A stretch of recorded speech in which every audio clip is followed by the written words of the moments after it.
si Senadora Leila de Lima ay dating senadora na ngayon po ay kongresista Leila de Lima, mga bossing, ano sabi diyan kay Robin? Naku, walang effect yung sinasabi ni Robin. Dahil nakapag-adjourn na ang 19th Congress. Kaya na maghain ng Senate resolution para pabalikin siya sa Pinas. Kaya lang, hindi ito tinanggap ng Senate Bills and Index Section dahil nakapag-adjourn na ang 19th Congress. Sa reso, nanawagan si Padilla na agarang pauwiin si Duterte mula sa ICC detention sa The Hague, Netherlands. Layunin ng reso na maituon ng gobyerno sa national unity at tumutok sa mas mahalagang issue gaya ng kagutuman. Binigyang diin pa ni Padilla na bilang dating mayor, kongresista at may karapatang humawak ng sariling mga investigasyon. Nasa si De Lima. Itong dumaang midterm polls. Nagpahiwatig nga rin daw si Pangulong Bongbong Marcos sa interes nitong reconciliation o pakikipag-ayos. Nantino po si Robin Padilla. Ang hina naman ng kokote. Alam niyo ho, nahihilig ang mga DDS sa pagkain ho ng saging, mga bossing. Kasi ho, ang saging mataas sa potassium. Puta, mga nagiging assuming. Ang akala nila sila lang ho ang pinatutukuyan ng ating Pangulo na reconciliation. Ang totoo ho, mga kababayan, para sa buong mga Pilipino ho yun. Sa pamilya Duterte at pinaalala pa niya sa Senado ang umano'y historic mandate ng BBM Sara tandem noon na unity. Kung hindi man yung tatay mo Di ba?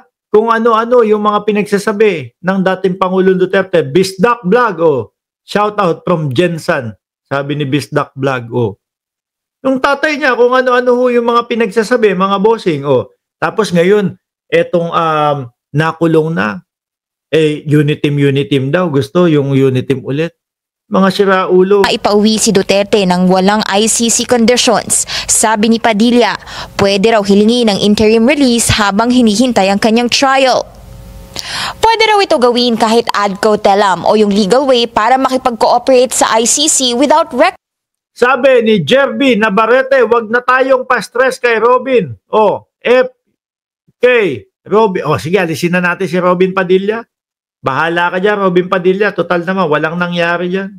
At wala din nung magagawa ang Senado natin doon. Pag sinabi po ng ICC, ganun ba, illegal yung pagkaka-aresto kay dating Pangulong Duterte, di ipakulong nyo kung sino man ang umaresto ng illegal kay dating Pangulong Duterte. Pero etong si Duterte, mananatili na sa amin to. Hanggang matapos ang paglilitis sa kanya. Ito nga daw po ang dating Pangulong Duterte. Di ba si Koopman? Ano yung isinusulong ni Koopman? Yung interim release.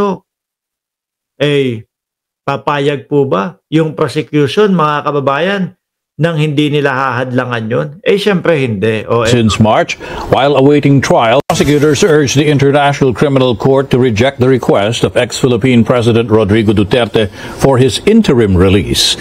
Duterte has been detained at The Hague since March while awaiting trial for crimes against humanity. The prosecutors insist Duterte's continued detention is necessary to ensure his appearance at his trial and to prevent him from paano pagka pinayagan yung interim, mga kababayan, interim release? Tapos sinabi nung bansa na, kakalas na po kami, ayaw na po namin. Paano na yan? Diba? Paano pa habulin ng ICC yun? Hindi naman din ho pwedeng iuwi sa Pilipinas to dahil hindi naman po tayo kasama na sa ICC. Dahil din po kasalanan ng dating Pangulong Duterte yun. Di ba? Ito, tablado na ho talaga to, mga bossing. Obstructing or endangering the investigation into his alleged crimes. They argue that releasing Duterte could give him an opportunity to intimidate or threaten witnesses through his associates or... Isa pa yun. Tsaka ito ho, mga kababayan. Ang sinasabi po ng prosecution, nakakatakot pag nakalaya yan. Yung mga witness, etc., baka pagbantaan ng buhay, baka kung ano-ano ang mga sabihin, baka takutin. Pero inyo, kung marinig nyo ang ating vice-presidente, nung nagagalit po, ano ang sabi ng vice-presidente?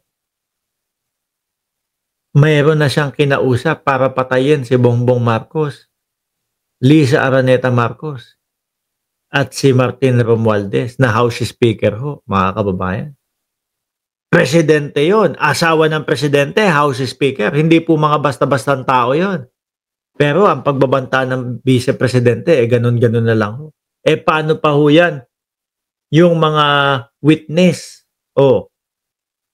ano naman po ang laban yan sa vice-presidente? Kaya po, yun ang nakikita ko, isa sa dahilan na posibleng hindi mapalabas o mapauwi ang dating Pangulong Duterte dahil din po diyan sa mga sinabi ni Inday Sara Duterte na mga pagbabantaho.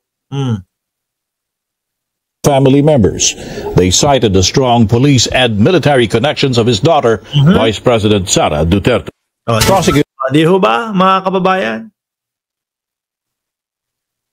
Madami silang galamay ho.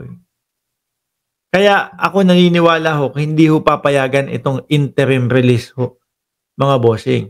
Ngayon naman, si dating Pangulong Duterte, naalala nyo yung sinabi ni Ellen Tordesillas kay Bato de la Rosa. Ayan. Ano po? Mayo 18. Ayan May 18, nung itinala po ni Ellen Tordesillas, commentary. According to sources knowledgeable with ICC proceedings, the warrant of arrest for De La Rosa may be served on October. Ayan. Oktubre. Base po sa kanilang pag-aaral ng pagkakasunod-sunod ng galaw ng ICC, October. Baka po kaya nasasabi ni Bato de la Rosa na meron pong kumukumbinse doon sa mga kapulisan. Di po ba? O merong pumipilit doon sa mga kapulisan.